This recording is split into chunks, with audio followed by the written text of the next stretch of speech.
మాట్లాడడానికి అవకాశం ఇచ్చినాను.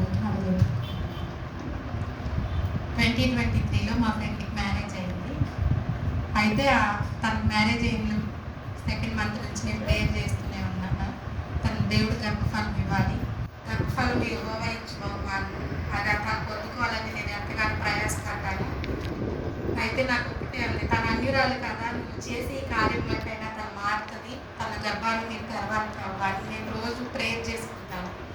నైట్ తన గురించి కల వచ్చింది, ఏదో జరుగుతున్నట్టు, తనకి ఏమో అవుతున్నట్టు కల వచ్చింది. ఎర్లీ మార్నింగ్ లేవగానే ఫోన్ చేశాను, 2 times చేశాను, లిఫ్ట్ చేయలేదు. తర్వాత మళ్ళీ కాంటాక్ట్ అయ్యాను. ఏంటని అడిగితే నేను కన్సీవ్ అయ్యాను అన్నని చెప్పింది. కన్సీవ్ అయ్యావని చెప్పింది. నాకు సంతోషం వచ్చింది. వెంటనే యేసయ్యా నీకు వందనాలు తండ్రి, నువ్వు నా ఫ్రెండ్ పట్ల చేసిన కార్యం బట్టి నీకు వందనాలు అన్నాను. వెంటనే మళ్ళీ బ్యాడ్ న్యూస్ చెప్పింది. బ్లడ్ లేదన్నారు, అసలు 4 points ఉంది అన్నారు. బ్లడ్ ఎక్కించాలి, లేకపోతే బ్లడ్ ఎక్కియటమన్నా జరగాలి, లేకపోతే తీయమన్నా తీసేయాలి అన్నారు.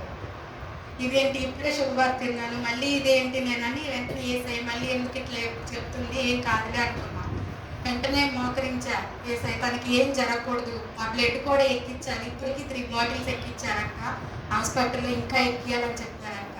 ఆ బ్లడ్ మొత్తం 4 points కూడా పెరగాలి, ఇది నీ నామ మహిమార్థమే జరగాలి ప్రభువా, నీవు ఇచ్చి బహుమానాన్ని తను పొందుకోవాలని నేను ఎంతగానో పొద్దున్న ఉదయకాల సమయంలో దేవుడిని అడిగాను. ఒకటే ధైర్యం చెప్పాను, నీకేం కాదు, ఇది మా దేవుడు ఇచ్చిన గొప్ప బహుమానం, నీకు నువ్వు పొందుకుంటావు, నీకు బ్లడ్ కూడా డెలివరీ టైంకి పాల్లో ఉంటుంది, నేను ప్రార్థన చేస్తానని చెప్పాను.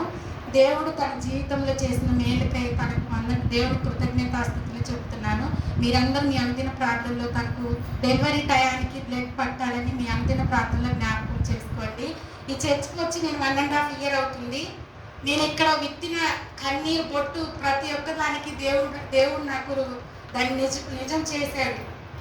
నేను కన్నీరు బొట్టు వెతుకుంటే ఈ మందిరంలోంచి అసలు బయటికే వెళ్ళను. నా ప్రతి ఒక్క సమస్యకి ఆయన చెప్పుకుంటాను. నా ప్రతి ఒక్క అక్కలను అవసరతను ఈ 1.5 yearలో నాకు ఎన్నో మేలు కార్యాలు చేశారు. దైవ సేవకులు ఫిలిప్పన్న, జాషువన్న విత్తుచున్న వాక్యాలు కూడా నా హృదయానికి ఎంతో గుచ్చుకుంటున్నాయి, ఎంతో నొచ్చుకుంటున్నాయి. నా ఇరుకుల్లో, నా ఇబ్బందుల్లో, నా కష్టాల్లో, నా నష్టాల్లో, నా వ్యాధి బాధల్లో నాకు తోడుగా ఉంటున్నాయి. ఇటువంటి మందిరాన్ని, ఇంత గొప్ప ఆశీర్వాదం కలిగిన మందిరాన్ని నేను కలిగినందుకు ఆ దేవునికి లెక్కలేని వందనాలు చెప్తున్నాను. ఇటువంటి శ్రేష్టమైన వాక్యాన్ని అందిస్తున్నందుకు ఫిలిప్ అన్నకి నా హృదయపూర్వక వందనాలు. ఈ సాక్ష్యం దేవుడు దీవించిన గాక. తన కొరకు మీ అందరూ ప్రార్థన చేయండి.